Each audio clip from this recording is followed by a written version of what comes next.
Bendecido sean todos y cada uno de ustedes. Es un placer estar aquí, aprendiendo junto con todos. Lo que vamos a ver este día va a ser el gobierno de Cristo en nosotros, para la gloria de Dios, que nos da muchas, muchas satisfacciones y muchos regalos sin merecerlo. Siempre es un placer aprender de su palabra. Amén.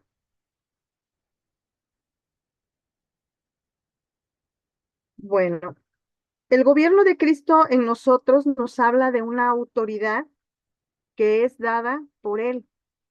Esa autoridad nosotros la tenemos que ejercer en nuestra vida diaria.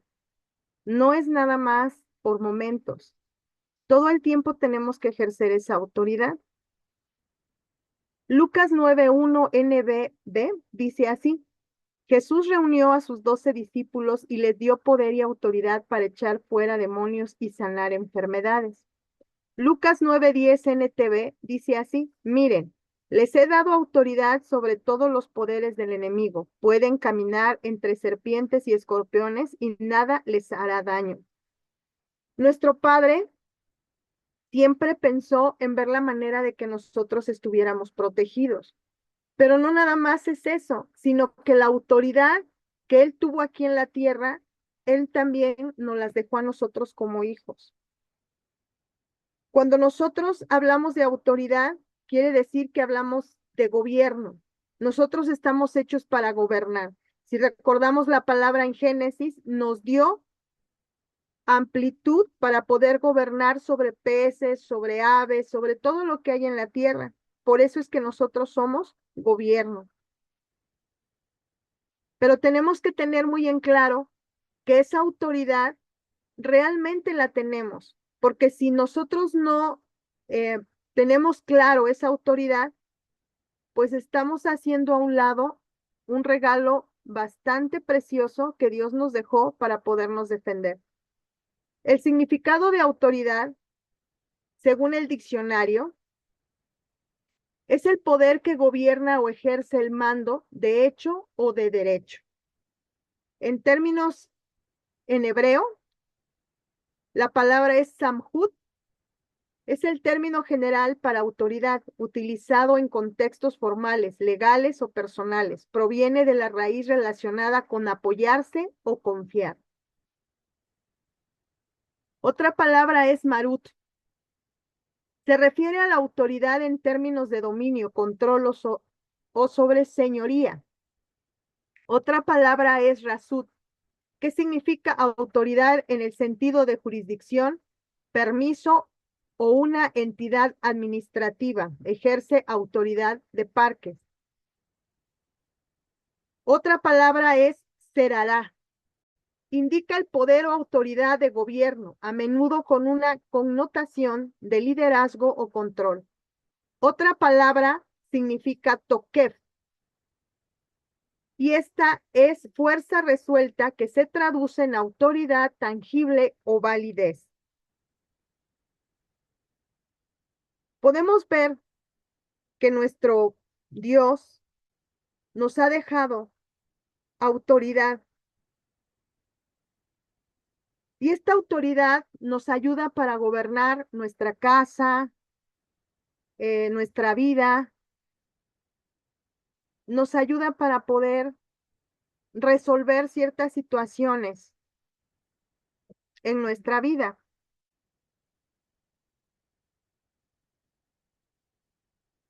Otra palabra que también está dentro de la figura hebrea es yad, que significa literalmente mano, pero en contextos bíblicos, especialmente en arameo, yad denota poder, autoridad o capacidad. El significado de autoridad en griego, especialmente en el Nuevo Testamento, es exousia, Se refiere al derecho, potestad, privilegio, capacidad delegada para actuar, ejercer dominio o gobernar. Exousia implica una autoridad legítima o jurisdicción. A menudo otorga por una autoridad superior, en contraste con dinamis. Aspectos claves de exousia. Es un poder delegado. Es la autoridad otorgada como la que Jesús recibió del Padre o delegó a sus discípulos. Otro aspecto es la jurisdicción y dominio. Se usa para describir el gobierno, derecho, privilegio sobre un área, personas o reino. Otro aspecto es libertad para actuar. A veces se traduce como la capacidad o libertad legítima para hacer algo. Otro aspecto es la influencia moral. Puede denotar la autoridad que se tiene para influir o enseñar, como la de Jesús en sus enseñanzas. Otras palabras relacionadas con exousia es kratos, que significa fuerza, poder, manifiesto y ejercido, autoridad dominante. Otra palabra es kurios, señor o amo, indica a alguien con autoridad suprema. Archón, gobernante, magistrado, alguien con autoridad. En resumen, exousia combina la idea de derecho con la de capacidad para ejercer dominio. Si nosotros nos damos cuenta, Dios nos ha dejado este derecho, esta capacidad, esta autoridad para ejercer dominio en todas las áreas de nuestra vida. El problema es que muchas veces nosotros no creemos en esa autoridad. Y es ahí cuando nosotros fallamos, porque Dios nos ha dado autoridad para someter todo lo que está en la tierra. Significado de autoridad bíblicamente. La autoridad en la Biblia se define como el derecho legítimo de gobernar, derivado de Dios como fuente suprema y creador de todo. No se basa en el poder coercitivo, sino en el servicio y la responsabilidad de traer orden y justicia, siendo Cristo la máxima autoridad delegada. Se ejerce con humildad y obediencia, reflejando el amor divino. Es decir, el que Dios nos haya delegado una autoridad para gobernar significa una gran responsabilidad. Primeramente por el servicio que le debemos a Él y segundo por lo que implica el orden que nosotros vamos a implementar, tomando en cuenta su justicia. Nosotros tenemos una gran responsabilidad con esa autoridad que Dios nos ha delegado. Debemos de ser conscientes de lo que Dios nos da para poder ejercer dominio en la tierra.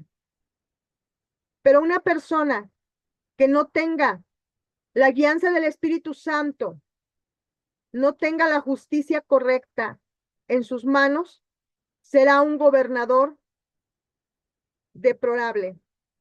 Lo que pasa muchas veces con nuestros gobernantes. En ocasiones se desvían y lejos de hacer justicia, hacen injusticia. Por eso nosotros, como hijos de Dios, tenemos que aplicar la justicia correctamente, el orden correctamente y saber que la autoridad que Dios nos ha dado es para traer cosas buenas, cosas agradables delante de los ojos del Señor.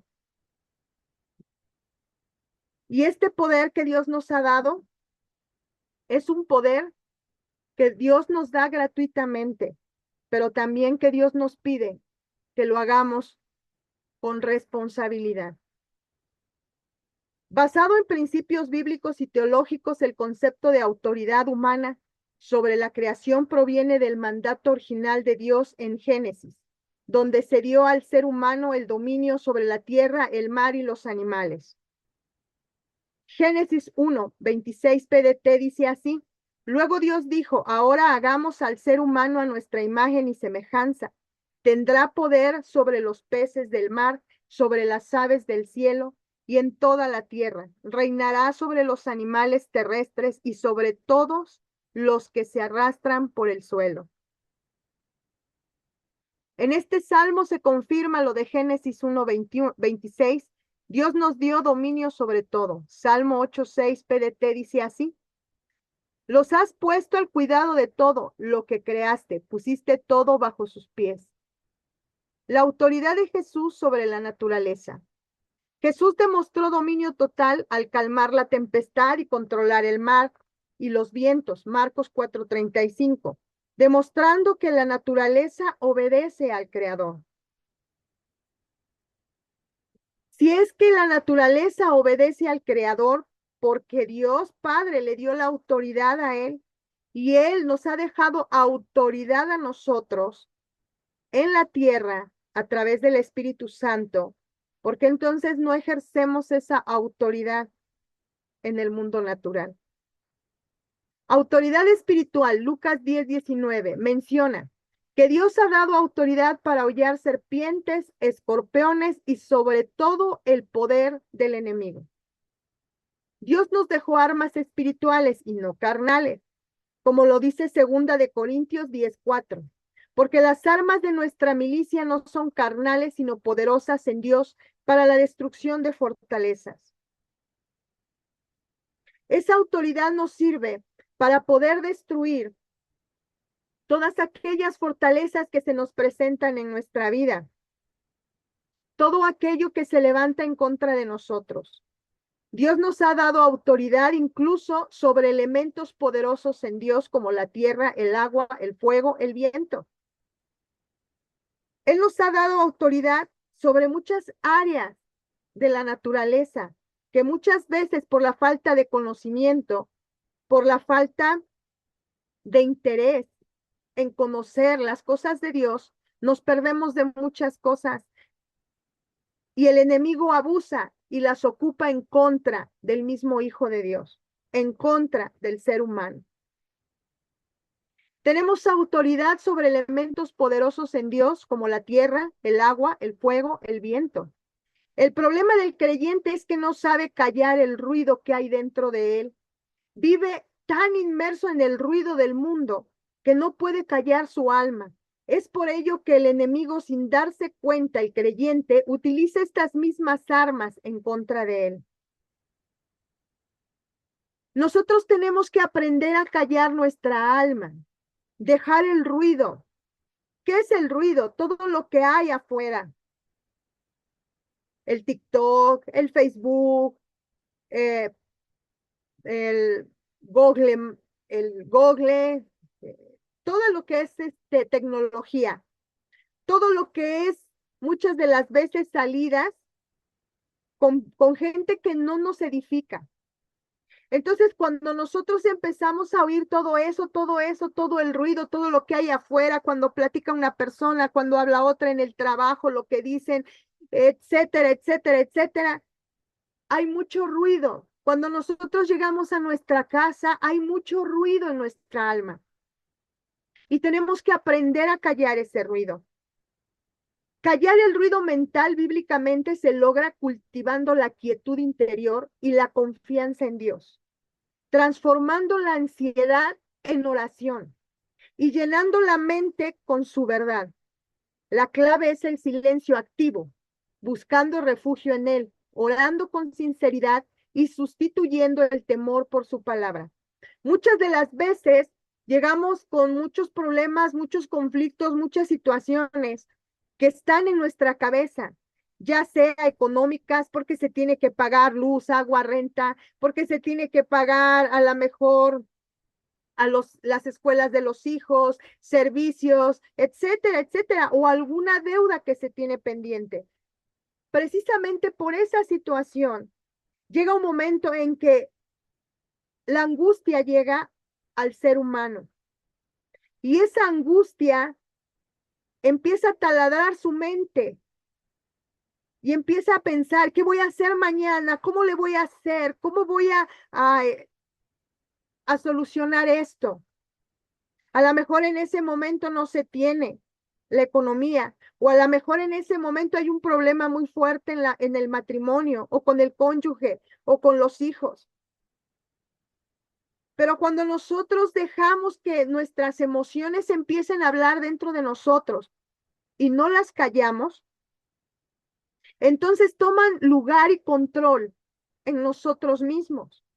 Pero si nosotros, a pesar de todo eso, tratamos de buscar la quietud y poner todo en manos de Dios, confiando en que Él ya tiene la solución para nuestras vidas, entonces esa angustia, esa ansiedad pasa a la calma. Cuando el Señor Jesús estaba en la barca, ¿qué fue lo que hizo el Señor Jesús? Él estaba durmiendo. Cuando los apóstoles vieron la tempestad, ¿qué fue lo que sucedió? Los apóstoles empezaron a angustiarse, a preocuparse. ¿Y qué hicieron? Levantaron luego al maestro. Maestro, maestro, mira que nos estamos ahogando. Entonces, actuaron desde la emoción, pero también actuaron desde la desesperación, desde la ansiedad. Por lo tanto, cuando nosotros actuamos desde ese punto, no podemos controlar los elementos que Dios nos ha dado bajo autoridad. Es necesario tener una calma. El Señor Jesucristo estaba durmiendo y jamás se paró y dijo, ay, ¿a qué vamos a hacer? Échenle el ancla, suban, no sé, cosas. Él jamás se desesperó. Él solamente se paró, miró y ordenó autoridad. ¿Desde dónde? Desde la calma, no desde la ansiedad, no desde la desesperación, desde la calma.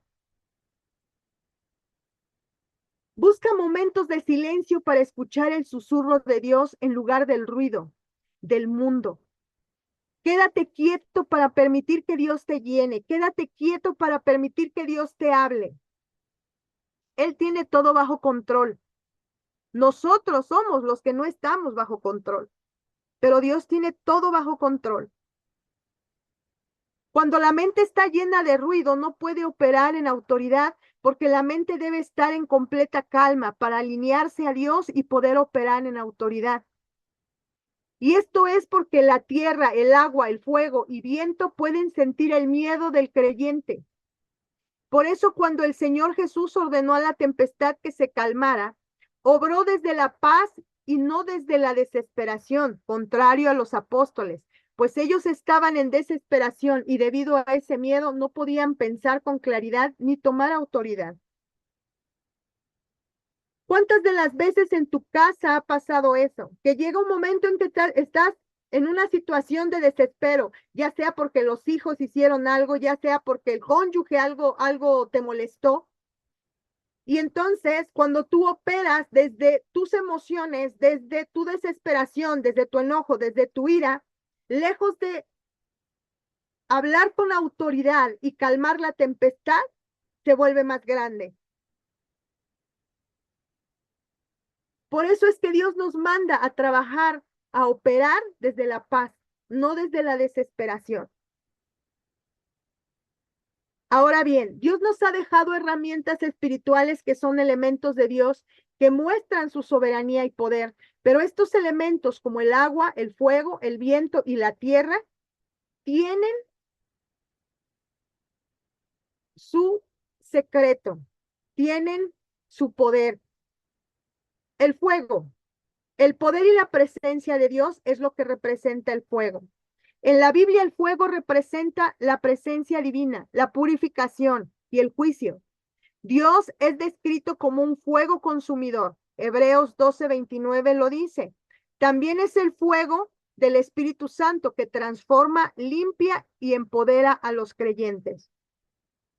Nosotros tenemos el fuego y cuando nosotros queremos que algo sea consumido, podemos utilizar el fuego. Elías utilizó el fuego. Entonces, Dios nos ha dado la autoridad para poder manejar estos elementos, pero tienen que ser manejados con absoluta conciencia, intención positiva y autoridad, sabiendo la responsabilidad que tenemos como hijos.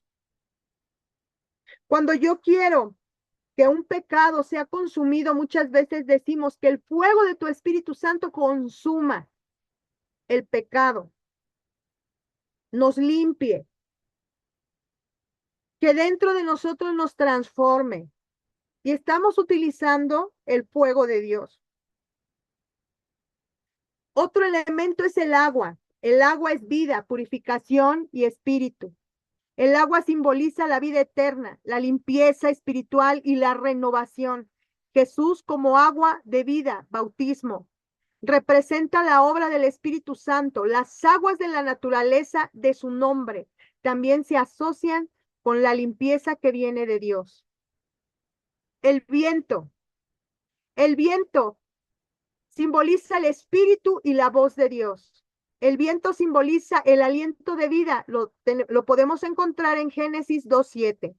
La inspiración y el movimiento visible e incontrolable del Espíritu Santo lo podemos encontrar en Juan 3:8. Los cuatro vientos a menudo representan la totalidad de la tierra y el poder de Dios reuniendo a los elegidos. Mateo 24:31. Y la tierra representa la creación y la solidez. La tierra representa la creación misma, el escenario de la batalla espiritual y el lugar donde se sostiene la vida. En términos de arma o defensa, puede simbolizar la firmeza en la fe o la roca, Cristo, sobre la que se edifica. ¿Cómo interviene la tierra en lo espiritual, en la estabilidad y el cuerpo físico? La tierra interviene como el punto de conexión entre la creación física y la espiritualidad, sustentando la vida y ofreciendo estabilidad a través del cuidado del cuerpo, que es considerado templo del Espíritu Santo. La tierra y el cuerpo físico tienen origen y un sustento. Materia prima de la creación. Dios formó al ser humano del polvo de la tierra, Génesis 2:7, lo que establece una conexión directa y constitutiva entre el hombre y la tierra. La naturaleza física del cuerpo es terrenal, lo cual le permite interactuar con el mundo físico. El cuerpo como templo. El cuerpo no es una cárcel del alma, sino un versículo físico comprado por precio y templo del Espíritu Santo, que requiere cuidado. Primera de Corintios 6, del 19 al 20. La salud física y el cuidado del cuerpo son parte de la mayordomía de vida en la tierra.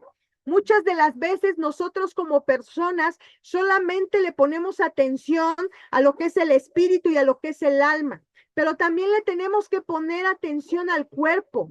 Porque si el cuerpo se enferma, ¿qué sucede? El alma también se entristece. Por eso es necesario tener en cuenta que nosotros somos templo del Espíritu Santo y que tenemos que cuidar nuestro cuerpo con salud, darle vitaminas, hacer ejercicio, proveer esa parte del cuerpo. Porque nosotros somos seres tripartitos, alma, cuerpo y espíritu. No somos solamente espíritu y alma, somos alma, cuerpo y espíritu. Por eso tenemos que tener cuidado con el cuerpo, porque ahí es a donde habita Dios. Y si nosotros tenemos cuidado con el cuerpo, estamos cuidando también la casa del Espíritu Santo. Por lo tanto, nuestra vida puede prolongarse cada vez más. Otro punto es el lugar de trabajo o fruto. La tierra fue dada para que el ser humano la trabaje, florezca y dé fruto. La tierra en lo espiritual, conexión y misión. Escenario de la presencia de Dios. Aunque Dios es celestial, su presencia no se limita al cielo, sino que se superpone con la tierra. El objetivo es que la presencia divina sea accesible en el espacio humano, convirtiendo el lugar terrenal en un espacio de conexión espiritual. La tierra como lugar de santidad. La vida cotidiana y las acciones en la tierra pueden transformarse en una liturgia o adoración cuando se hacen bajo una perspectiva espiritual. la restauración total. La Biblia aborda la sanidad de la tierra, no solo como terreno, sino como la restauración de la vida integral de la persona emocional, física y espiritual y su entorno. La tierra y la estabilidad dentro del proceso y la perseverancia. Es el ancla de la vida. La vida física en la tierra sirve como un proceso necesario antes de la eternidad. La inestabilidad a menudo proviene de la falta de raíces o carácter, por lo que la perseverancia en medio de la tierra y sus desafíos desarrolla estabilidad espiritual. Realidad presente contra futura. La Biblia diferencia entre el cuerpo natural, terrenal de la tierra y el espiritual resucitado, indicando que la tierra ofrece la estabilidad temporal necesaria para la formación antes de la transformación final. Primera de Corintios 15:44 NTV dice así: son enterrados como cuerpos humanos naturales, pero serán resucitados como cuerpos espirituales, pues así como hay cuerpos naturales, también hay cuerpos espirituales. Como sustento y bendición, la tierra proporciona el alimento y los recursos necesarios para la vida, lo que se ve como una provisión divina para la estabilidad física y emocional de la persona. La tierra interviene como el origen material del cuerpo humano, polvo, el templo físico del espíritu y el espacio diseñado para ejercer una vida de fe y propósito que conecta lo físico con lo divino. Tocar la tierra con los pies descalzos tiene profundos significados espirituales y bíblicos, principalmente relacionados con la reverencia, la humildad, la santidad y la rendición total ante Dios. Esta acción simboliza desprenderse de lo terrenal representado por las sandalias para acercarse a lo divino. Significados bíblicos cuando tocas la tierra. Reconocimiento de tierra santa. Esto enseña que los pies descalzos reconocen la presencia activa de Dios en un lugar o momento específico. Éxodo 3:2, Reina Valera 1960, dice así: y se le apareció el ángel de Jehová en una llama de fuego en medio de una zarza, y él miró y vio que la zarza ardía en fuego y la zarza no se consumía. A Moisés se le apareció el ángel de Jehová en una zarza de fuego, y el Señor le dijo: quítate las sandalias, porque el lugar a donde tú pisas santo es. Nuestra tierra es santa. ¿Por qué? Porque Dios la creó para que nosotros podamos habitar. Otro punto es la humildad y rendición total. Ir descalzo simboliza la falta de protección propia y una dependencia total de Dios. Es un acto de sumisión y despojo de la confianza en las posesiones materiales, que fue lo que hizo Moisés cuando estuvo enfrente de la zarza. Otro punto es la penitencia o duelo. Bíblicamente, caminar descalzo también se asocia con tiempos de gran angustia, luto o arrepentimiento. Por ejemplo, el rey David ascendió al monte de los olivos descalzo y llorando al huir de Absalón.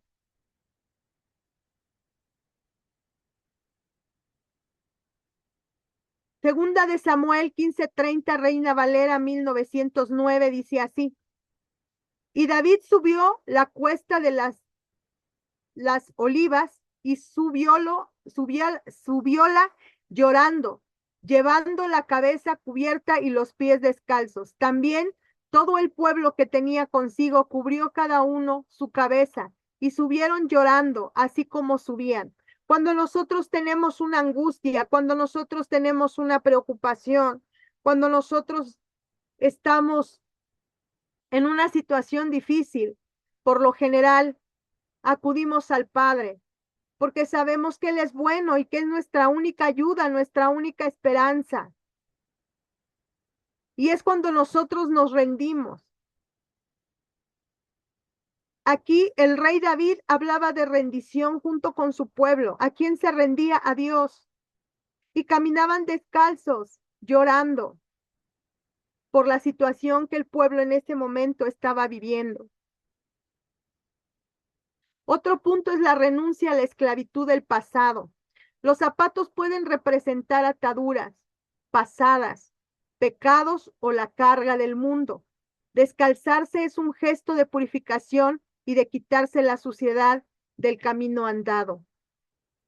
Otro punto es la reconexión con la creación y el creador.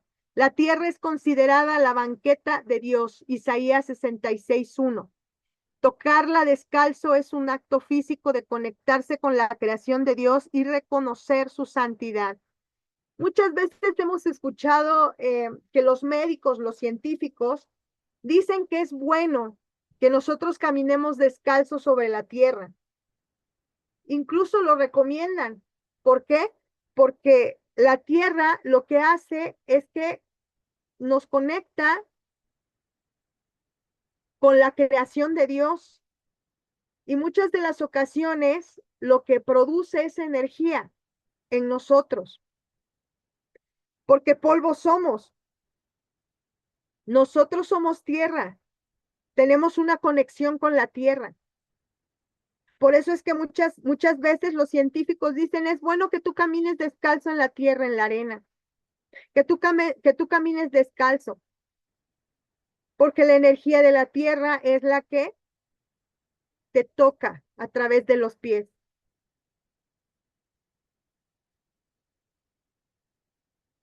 El cielo es tu trono y la tierra el estrado de tus pies. Así lo dice la palabra del Señor. Otro punto es la preparación para el servicio, pies sucios. Refleja la figura de Jesús, quien se humilló para lavar los pies de sus discípulos, enseñándole que el servicio humilde, pies sucios, es superior al estatus mundano, pies calzados. Nuestro Señor Jesús se humilló para lavarle los pies a sus apóstoles y les enseñó la humildad, que Él siendo rey, que Él siendo Dios, aún así se volvió servicial para sus discípulos, se volvió siervo de sus discípulos, limpiándole los pies en ese momento. Además del contexto bíblico, muchas personas consideran esta práctica como medicina para el alma, ayudando a calmar la mente y reducir el estrés, reconectándose directamente con la energía de la tierra. En resumen, descalzarse ante la tierra es un acto de quitarse la armadura ante la presencia divina, reconociendo nuestra fragilidad y santificando el momento presente. Génesis 12:7, promesa de posesión. Aquí podemos ver que Dios nos ha dado promesas en la tierra, promesas que nosotros tenemos que tomar, que nosotros debemos alcanzar, porque todo lo que está escrito en la palabra del Señor, absolutamente todo, es para que nosotros podamos tomarlo, para que nosotros podamos alcanzar esas promesas, tener victoria en nuestra vida. Una de las promesas es la promesa de posesión que está en Génesis 12:7. A tu descendencia le daré esta tierra. Cuando tú te levantas, en lugar de generar angustia o cuando tú tengas angustia, cuando tú tengas desesperación, tú puedes declarar proféticamente, profetizando, porque la palabra dice, profetiza, hijo de hombre, profetiza. Tú puedes levantarte en las mañanas y profetizar. Padre, tú has dicho que tú me darás esta tierra a mí y a mi descendencia. Y yo lo creo y tomo tu promesa en el nombre de Jesús. Deuteronomio 11:12 es un cuidado divino. Es una tierra que el Señor tu Dios busca. Los ojos del Señor tu Dios están siempre sobre ella. Tú puedes decirle al Señor, mira esta tierra. Padre, en el nombre de Jesús, que tus ojos estén sobre ella. Que tú la cuides, Cuida tus árboles, cuida tus plantas, que todo lo que en ellas se plante sea productivo, se reproduzca, crezca y dé fruto. Ezequiel 36, 34, 35 habla de una restauración. La tierra desolada será cultivada y se convertirá en un huerto de Edén. ¿Cuántas veces en tu casa hace falta la restauración? Y tú puedes profetizar con estas promesas para tu vida. Tú puedes profetizarle de tu boca, puedes profetizarle a tu vida, a la tierra. Tus hijos son tierra, tu familia son tierra. Y tú puedes profetizarle que estos hijos se convertirán en un huerto de Edén, que va a dar mucho fruto, que caminarán amando al Señor, que serán de bien. Isaías 55, 10, 11. La palabra sobre la tierra. Compara la palabra de Dios con la lluvia que hace germinar la tierra, asegurando que cumple su propósito. Salmo 24, 1 habla de soberanía. De Jehová es la tierra y su plenitud, el mundo y los que en él habitan. Hechos 2, 19, 20, señales en la tierra, profecía sobre señales milagrosas, incluyendo sangre, fuego y humo en la tierra en los últimos días. Segunda de Crónicas 7:14, sanidad de la tierra, promesa de sanar la tierra si el pueblo se humilla y busca a Dios. ¿Cuántas veces nosotros decimos, Señor, sana mi tierra? Pero no nada más es mi tierra de mi casa, también es la tierra de mi cuerpo, porque yo soy polvo. Sana la tierra de mis hijos, porque mis hijos son tierra, son polvo. Oraciones de posesión usados para reclamar promesas territoriales o bendiciones materiales. Declaraciones ambientales, utilizando para invocar restauración ecológica o fruto en la tierra. ¿Cuántas cosas nos ha dado Dios con el elemento de la tierra? Pero ¿cuántas veces hemos puesto atención en esto? Dios nos ha dado autoridad, nos ha dado poder, pero tenemos que tomar ese poder y esa autoridad. El elemento agua. Profetizar con el agua en la vida del creyente implica utilizar de este elemento como símbolo de la palabra de Dios y el Espíritu Santo, declarando limpieza, refresco espiritual y vida abundante en el nombre de Jesús. Se basa en la fe, no en ritos mágicos, simbolizando el agua viva que Jesús ofrece para saciar la sed eterna. Hablamos de la intención. Nosotros, cuando vamos a hacer un acto profético con el agua, tenemos que ver la intención de nuestro corazón. No lo vamos a hacer como un rito, lo vamos a hacer como un acto de fe. Es muy diferente hacerlo como un acto de fe o como un rito. Porque si nosotros lo hacemos como un rito, nos estamos saliendo del orden de la palabra y entonces ya no es basado en la fe, ya no es conforme a la Biblia. Tenemos que hacerlo con una intención que lleve como objetivo limpieza, refresco espiritual y vida abundante. Y en la palabra de Dios hay muchas promesas que nos hablan de vida a través del agua. Amén. ¿Cómo profetizar correctamente con el agua? Asociarlo con la palabra de Dios. El agua representa la palabra que purifica y transforma. Al tomar o usar agua se puede profetizar. Señor, así como el agua limpia mi cuerpo, tu palabra limpia mi mente y espíritu, basándose en la idea de que la palabra de Dios actúa como agua vivificante. Otra declaración de poder del Espíritu Santo. El agua simboliza la efusión del Espíritu. Se puede profetizar sobre la vida personal o familiar. Declaro que ríos de agua viva que es el Espíritu Santo, brotan de mi interior conforme a la promesa de Jesús en Juan 7:37 al 39. Amén.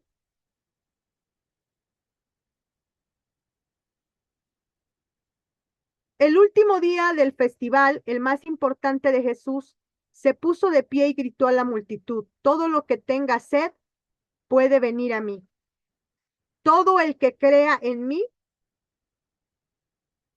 puede venir y beber, pues las escrituras declaran, de su corazón brotarán ríos de agua viva. Con la expresión agua viva se refiere al Espíritu, el cual se le daría a todo el que creyera en él. Pero el Espíritu aún no había sido dado, porque Jesús todavía no había entrado en su gloria. Dios ya había preparado el agua para que nosotros pudiéramos usarla. Dios nos ha dejado muchas bendiciones, muchas promesas, y nos ha dado esa autoridad. Pero ¿realmente el pueblo de Dios está tomando esa autoridad? ¿Está utilizando estos elementos? Porque el enemigo sí los utiliza. Cuando él quiere levantar una tormenta, la levanta. Cuando él quiere agitar las aguas, las agita. Porque él conoce de la Biblia. Recordemos que él estuvo muy cerca del Padre Eterno. Otro punto es el signo de sanidad y renovación.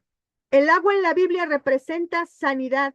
Se puede orar declarando que el agua de vida trae sanidad a áreas secas de la vida, ya sea porque esté la persona muy entristecida, deprimida, porque tenga conflictos, porque tenga tribulaciones o muchos otros aspectos. Pero al final, cuando nosotros declaramos vida en esas personas y decimos que el agua de vida traiga sanidad en esas áreas secas de esa persona, el Espíritu Santo obra y opera. Ezequiel 47:8-9 NTV. Entonces me dijo: este río fluye hacia el oriente, atraviesa el desierto y desemboca en el valle del Mar Muerto. Esta corriente hará que las aguas saladas del Mar Muerto se vuelvan puras y dulces. Aquí tenemos palabra para poder profetizar con el agua. Vivirán cantidad de criaturas vivientes por donde llegue el agua de este río. Abundarán los peces en el Mar Muerto, pues sus aguas se volverán dulces. Florecerá la vida a donde llegue esta agua. Y estamos hablando de vida. Muchas de las veces cuando la gente tiene un conflicto en su corazón o de enfermedad o de cualquier otra índole y nosotros profetizamos sobre ellos y declaramos que toda tristeza se va y que esa agua que fluye hacia el oriente y que atraviesa el desierto y desemboca en el valle del Mar Muerto, hace que esa agua se vuelva pura y dulce dentro del cuerpo de esa persona. Nosotros estamos profetizando vida. El Espíritu Santo es vida. Mientras nosotros profeticemos vida, el Espíritu Santo hará la obra. El bautismo como acto profético. El bautismo en agua es el mayor acto profético, simbolizando la muerte al viejo hombre y el renacimiento, la identificación con la muerte y resurrección de Cristo. Segunda de Corintios 5:17 dice así: por lo tanto, si alguno está en Cristo, es una nueva creación, lo viejo ha pasado, ha llegado lo nuevo. Nosotros podemos profetizar sobre nuestros hijos, sobre nuestras familias, sobre el cónyuge, podemos profetizar que las cosas viejas pasadas de esclavitud, las cosas viejas pasadas de vicio, las cosas viejas pasadas ahora son anuladas, son canceladas y ahora son hechas nuevas todas. por la muerte del Cordero. Somos nueva creación. Y que esos ríos de agua viva hoy hacen algo nuevo, ya sea en tus hijos, en tu cónyuge, en cualquier persona a la cual tú estás clamando y estás pidiendo. Otro elemento es el elemento fuego. El elemento en la Biblia fuego simboliza principalmente la presencia, santidad y juicio de Dios, funcionando tanto para purificar como para consumir. Aparece como una zarza ardiente o columna de fuego. Representa el bautismo del Espíritu Santo y el juicio divino, y es un agente de limpieza espiritual. En esta imagen podemos ver a Moisés cuando él se quita las sandalias y se presenta delante del Señor, se humilla, pero está descalzo, reconociendo que Dios es el Señor. Principales significados de fuego: presencia y gloria de Dios, teofanía. Dios a menudo se manifiesta a través del fuego. Cuando consumió Sodoma y Gomorra, a través del fuego. Cuando destruyó a sus enemigos, en muchas ocasiones utilizó el fuego. También utilizó el agua cuando el arca de Noé. Pero realmente Dios ha utilizado el fuego también. Éxodo 3:2, Reina Valera 1960, dice así: y se le apareció el ángel de Jehová en una llama de fuego en medio de una zarza, y él miró y vio que la zarza ardía en fuego y la zarza no se consumía. Por lo tanto, Moisés le llamó la atención: ¿por qué no se consume? Éxodo 19:18, Reina Valera 1960. Todo el monte Sinaí humeaba, porque Jehová había descendido sobre el fuego, y el humo subía como el humo de un horno, y todo el monte se estremecía en gran manera. Podemos ver que Dios se manifiesta a través del fuego. Éxodo 13:21, Reina Valera 1960. Y Jehová iba delante de ellos de día en una columna de nube, para guiarlos por el camino, y de noche en una columna de fuego, para alumbrarles, a fin de que anduviesen de día y de noche. Nosotros también profetizamos con esto. Padre, en el nombre de Jesús, que de día tu columna de nube vaya con nosotros para guiar nuestro camino. Y por la noche, Padre, tu columna de fuego para que nos alumbre.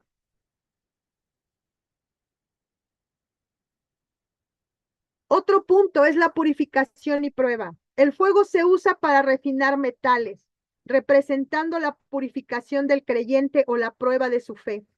Muchas de las veces cuando nosotros tenemos oro, ¿con qué? ¿Con qué lo deshacen? ¿Con qué lo prueban? Con el fuego. Asimismo, Dios nos prueba a nosotros a través de nuestra fe, como tal y como lo dice Malaquías 3:2-3. Primera de Pedro 1:7 dice así: para que sometida a prueba vuestra fe, mucho más preciosa que el oro, el cual, aunque persedero, se prueba con fuego, sea hallada en alabanza, gloria y honra cuando sea manifestado Jesucristo. Aquí nos dice que a nosotros el Señor nos prueba con fuego, porque Él es como fuego purificador y como jabón de lavatrastes, de lavadora, como el jabón que usamos para lavar. Malaquías 3:2. Malaquías 3:3 dice así: y Él se sentará como fundidor y purificador de plata, y purificará a los hijos de Leví, y los acrisolará como al oro y como a la plata, y serán los que presenten ofrendas en justicia al Señor. Él nos purifica, Él nos hace brillar como el oro, porque Él también, a través de su fuego, nos limpia, nos purifica. juicio divino y consumación. Representa la ira de Dios contra el pecado y la destrucción total de los inicuos o de los falsos ídolos. Hebreos 12:29 BLPH dice así, que no en vano nuestro Dios es un fuego devorador.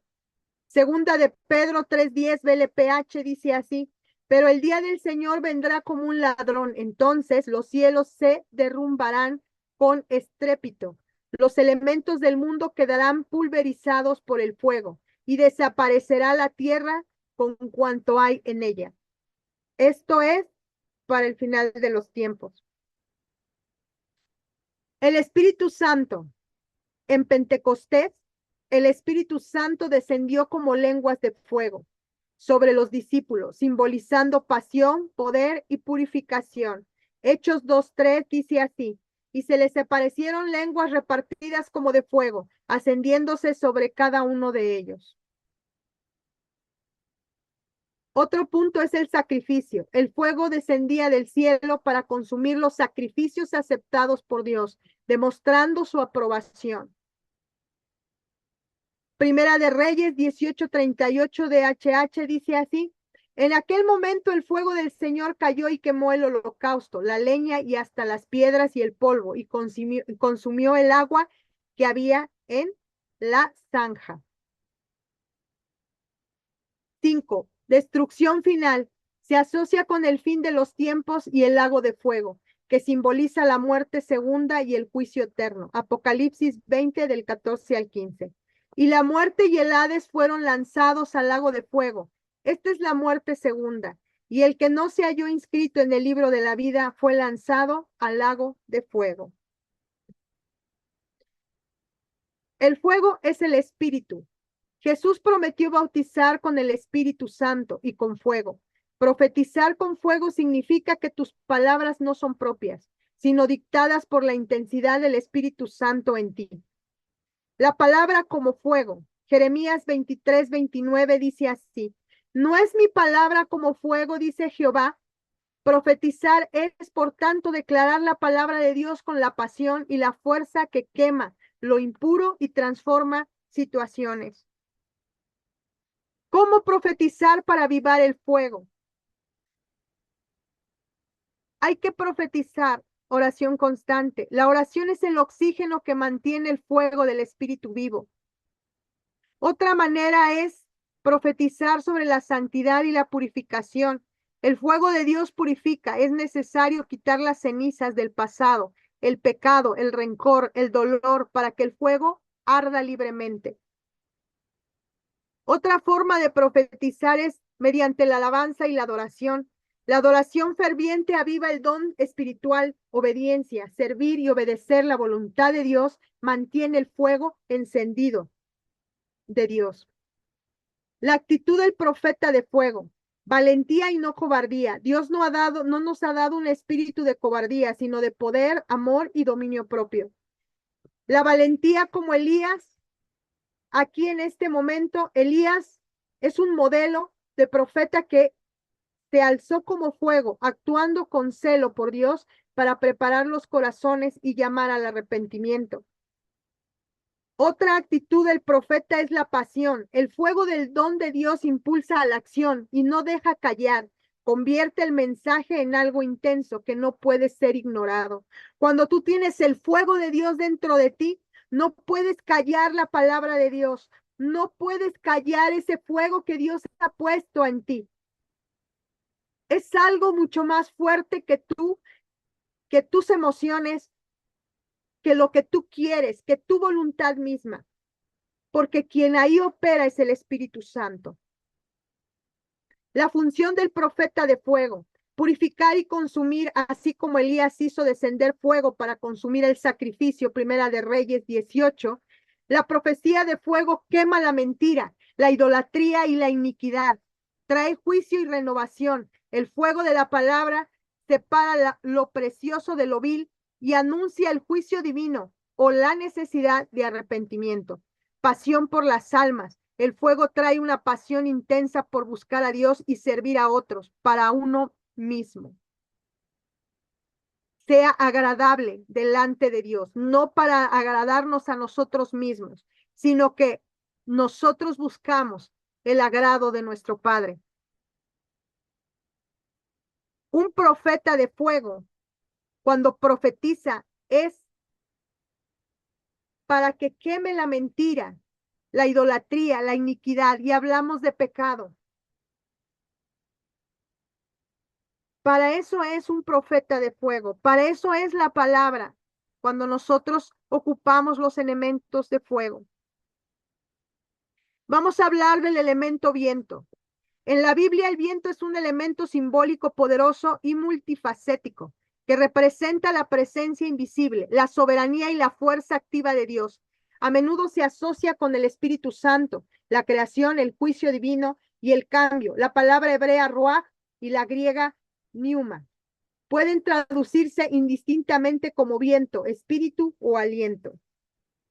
Significados claves de viento, símbolo del Espíritu Santo, presencia invisible y poder. Jesús compara el mover del Espíritu con el viento, señalando que es invisible, soberano e impredecible. Juan 3:8 NBB dice así: el viento sopla por donde quiere y oyes el ruido que produce, pero no sabes de dónde viene ni a dónde va. Eso mismo pasa con todos los que nacen en el Espíritu. Tenemos que aprender a vivir en el Espíritu y a callar todo ruido. Si queremos escuchar la voz de Dios y si queremos realmente tener autoridad en muchas áreas de nuestra vida e incluso en todas aquellas cosas que Dios nos ha dejado para ejercer esa autoridad. Hechos 2:2 NBB. Escucharon de pronto un estruendo semejante al de un vendaval que venía del cielo y que hacía retumbar la casa en que estaban congregados. Acción de Dios en la creación y vida. El viento representa el aliento de vida de Dios en Génesis 1:2. El Espíritu de Dios, ruach, se movía sobre las aguas. También es el elemento que trae bendición, lluvia y renovación, simbolizado a menudo por el viento del norte o del sur. Fuerza de juicio y cambio. El viento es utilizado por Dios para demostrar su autoridad, trayendo cambios drásticos, castigo a la impiedad o salvación, como el viento del este que abrió el Mar Rojo en Éxodo 14:21. Trajo salvación cuando Moisés levantó la vara y abrió las aguas del mar. Fue salvación lo que trajo el Señor. A menudo se asocia con el desorden que Dios controla. Cuando hay desorden en la vida del creyente, Dios también, a través del Espíritu Santo, se mueve para poner orden en todo caos. Representación de la inestabilidad humana. Como el viento es inmaterial e incontrolable, se utiliza para describir la vanidad, la inutilidad o la inmadurez como ser, llevados de aquí para allá por todo viento de enseñanza, como lo dice Efesios 4:14, perdón. Hablamos también de los cuatro vientos, la soberanía divina. La expresión cuatro vientos simboliza la totalidad de la tierra y la soberanía de Dios dispersando o congregando a su pueblo desde todas las direcciones. ¿Cómo profetizar con el viento? El ejemplo bíblico principal se encuentra en Ezequiel 37:9, donde Dios ordena profetizar al viento para dar vida a los huesos secos. La orden: profetiza al espíritu, viento o aliento. Profetiza, hijo de hombre, y di al espíritu: así ha dicho Jehová el Señor. Ven de los cuatro vientos, oh espíritu, y sopla sobre estos muertos y vivirán. Ezequiel 37:9. El viento de los cuatro puntos se invoca el poder de Dios desde todas las direcciones, cuatro vientos, indicando que la obra de Dios es completa y universal. Resultado: la profecía del viento trae restauración, trae vida, movimiento donde había muerte y donde había sequedad, gozo, alegría y paz. Pasos para profetizar con el viento bíblicamente. Reconocer la situación cuando hay huesos secos. Identificar áreas de sequedad espiritual, estancamiento, derrota o falta de vida. Hablar bajo la autoridad de la palabra. Así dice Jehová. No es una petición suave, es un mandato declarativo basado en la voluntad de Dios revelada en las escrituras. No es en lo que yo diga o en lo que diga la persona. Es basado en la palabra de Dios. Llamar al espíritu, ruaj, aliento. Invocar que el poder vivificante de Dios, viento, traiga orden, vida y cambio. Declarar desde los cuatro vientos, profetizar que la respuesta viene de todas partes, desatando la intervención de Dios desde cualquier punto. Simbolismo profético de los vientos. Viento del norte, Ruazafón, asociado en algunas interpretaciones con traer lluvias de bendición y renovación tras la sequía. Viento este, a menudo representa el juicio de Dios o el viento que trae destrucción sobre los enemigos, dispersándolos como paja. Cuatro vientos representa el poder global y total de Dios sobre la tierra. Para poder usar estos elementos necesitas callar tu alma y alinearte a Dios y tomar la autoridad que Dios nos ha dado. El problema del creyente es que estamos tan llenos de ruido, de cosas y muchas de las veces de miedos. Y ese tipo de miedos atrae vibraciones y esas vibraciones generan una frecuencia que el agua, la tierra, el fuego y el viento sienten, se transmite. Una persona que no tiene paz, que en su corazón no está limpio de acuerdo a la Biblia, que en su corazón hay mucho ruido y que es inestable, no puede dar órdenes. Por ejemplo, el agua obedece a la solidez. Por eso cuando Jesús ordenó que se calmaran las aguas, éstas se aquietaron, porque estaba operando desde su interior en paz y sin miedo, alineado a la palabra. El miedo te deja sordo, por eso los apóstoles no podían escuchar, porque estaban asustados, alterados y con caos, sin paz. Y el Señor Jesús usó la paz y la intención. Por eso es importante saber intención, saber conciencia, saber autoridad y saber sobre nuestras emociones. Para poder actuar desde la paz y la intención necesitas matar cualquier duda dentro de ti. Tienes que callar el mar dentro de ti para matar el mar de afuera. Si tú no callas el mar que tienes adentro, no puedes matar el mar de afuera y tu autoridad no se va a ejercer porque lo estás haciendo desde tus emociones, desde el ruido que tú tienes, pero no desde el espíritu, no desde la paz. Una persona que es muy alterada, lo primero que hace es reaccionar por sus impulsos emocionales. Y cada vez que actúa por sus impulsos emocionales, lo primero que sucede es que cae en errores. Por eso es importante mantener la calma y mantener la paz, porque esa paz te va a dar más claridad en tus pensamientos, te va a traer más claridad en las decisiones que vas a tomar y te va a ayudar a tener autoridad en todo lo que tú hagas. El miedo es una adicción. Muchos piensan que es callar la boca, pero no es así, es callar el alma. Calla el alma. No nos hagamos adictos al miedo. Desechemos todo temor y dejemos que el amor de Cristo nos cubra y nos dé esa paz. Mientras no cambies tu forma de pensar, no podrás operar desde estos elementos. Mientras el creyente siga pensando que es un perdedor con deudas, la deuda será el dueño de ella porque está mirando más grande la deuda. Mientras la persona esté pensando que la enfermedad es más grande que el poder de Dios y que la autoridad que tiene seguirá operando esa enfermedad porque no está tomando la autoridad desde la paz y desde el espíritu, acallando su alma y todo lo que habla, porque cuando una persona se enferma, la gente empieza, ay, pero qué mal, esa enfermedad es grave, es delicada, esa enfermedad así, esa enfermedad lo otro, realmente no saben lo que dicen. porque Dios tiene el poder para sanarte. El Señor tiene el poder para prolongar los años de vida de una persona, porque Él es el Dios todopoderoso. Para Él no hay nada imposible. Él es el Dios que hace todo. Él creó todo y Él nos conoce a cada uno de nosotros. Aprende a oler el miedo. El miedo tiene un olor pestilente en el mundo espiritual. Por eso es importante desarrollar nuestros sentidos espirituales. Saca el aire del miedo y mete el aire del reino.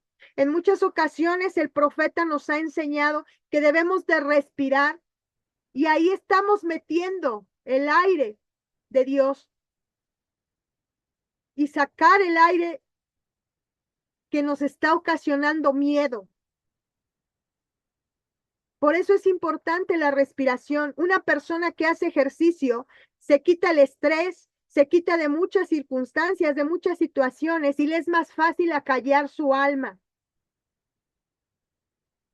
Porque está en constante actividad, pero no es una actividad que lo esté acelerando, sino es una actividad que lo está relajando. La respiración te relaja. La respiración tiene el nombre de Yahweh. Cada vez que nosotros respiramos y exhalamos, el nombre de Dios estamos pronunciando sin darnos cuenta.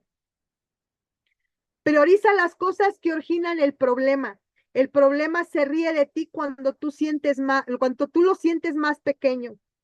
Jesús usó su estatura espiritual.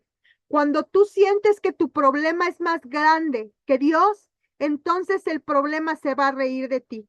Cuando tú sientes que Dios, Jesús, es más grande que tu problema, tú te vas a reír del problema, porque Jesús es el que va a salir a defenderte. Para que la montaña, el agua, el aire, el fuego, la circunstancia, la enfermedad, la crisis, la economía o cualquier problema te obedezca, tienes que ser espíritu gobernando. Si tú no eres espíritu gobernando, no puedes utilizar estos elementos. Porque tú vas a lanzar y vas a profetizar, pero no vas a ver nada. ¿Por qué? Porque estás operando desde el miedo, desde el ruido, desde la inseguridad. Y Dios no nos dio espíritu de cobardía, nos dio espíritu fuerte, de dominio propio, porque no somos nosotros operando, es el Espíritu Santo operando en nosotros. Y eso es lo que nos debe quedar claro. Desconecta tus miedos, desconecta todo lo que te haga distraerte, desconecta tus sentidos, tus emociones, desconéctalas, no te quedes con ellas. Busca a tu creador, busca dentro de ti esa fuerza, porque Dios ha depositado dentro de nosotros una fuerza tan poderosa que el enemigo lo sabe. ¿Por qué cree que ataca a los hijos de Dios? ¿Por qué cree que ataca al mundo? Porque Él sabe el potencial que Dios ha puesto en esta creación, en nosotros, en los hijos de Dios. Él sabe que si los hijos de Dios toman autoridad y el poder que Dios nos ha delegado, sabe que Él está destruido. Por eso se levanta con enfermedades, con cuestiones económicas, con tempestades, con tu familia. Pero nosotros tenemos el poder y la autoridad. Pero tenemos que creer y tenemos que tomar ese poder. Jesús no dejó secretos sin poder. Solo que depende de nosotros llegar a esos secretos. Porque entre más buscas, más encuentras. Y entre más entendimiento Dios te da. Y cuando tú buscas más y empiezas a desarrollar tus sentidos, ya no va a ser necesario que Dios te hable, porque a través de las cosas tú vas a poder palpar lo que Dios te quiere decir. Necesitamos ser espíritu gobernantes. Nosotros necesitamos ser espíritus gobernantes. Cuando nosotros somos espíritus gobernando, nosotros tenemos poder y autoridad. Y no es nuestra, es dada gracias al Señor Jesús, al derramamiento de sangre que dio en la cruz. Y gracias a Él es esa autoridad. Por eso dijo el Padre, lo mismo que el Padre me dio a mí, yo les doy a ustedes.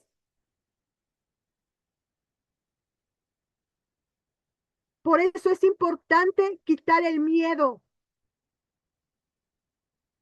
Por eso es importante que nosotros tomemos autoridad, tomemos ese poder. Porque nosotros le podemos decir a esa tormenta, cálmate en el nombre de Jesús. Y es una orden, porque tenemos autoridad. Pero, ¿cómo estás ejerciendo la autoridad? ¿A través del miedo? ¿A través del ruido? ¿Cómo la estás ejerciendo? Tienes que tener paz, tienes que tener calma. Y no operar desde el ruido, sino desde el espíritu. El espíritu es poderoso. Y Dios quiere que sus hijos vayan de gloria en gloria, de victoria en victoria.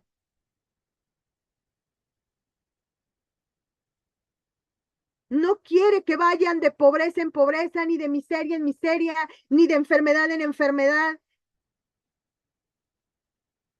ni de divorcio en divorcio, ni de pleito en pleito, ni de contienda en contienda, ni de separación con la familia, con los hijos. Él no quiere eso. Pero Él ya dijo, yo te dejo todo esto, ya te dejé todo. Primero te dejé mi sangre derramada en la cruz, que es la que te cubre. Di mi vida por ti. Te dejé vida eterna. Te dejé armas espirituales, te dejé dones, te dejé talentos. Te dejé todo para que tú seas victorioso, victoriosa. ¿Qué es lo que te impide obtener la victoria que Dios te ha dejado? Analízate. Porque somos poderosos en Cristo Jesús. Tenemos la mente de Cristo. Y la mente de Cristo no es cualquier cosa. Levantémonos. Creamos en la autoridad que el Señor nos ha dado.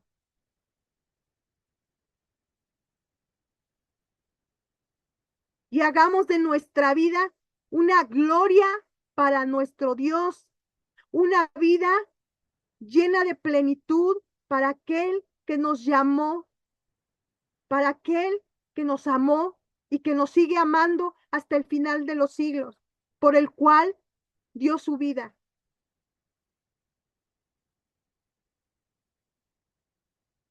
En esta hora vamos a orar. Vamos a orar en el nombre de Jesús.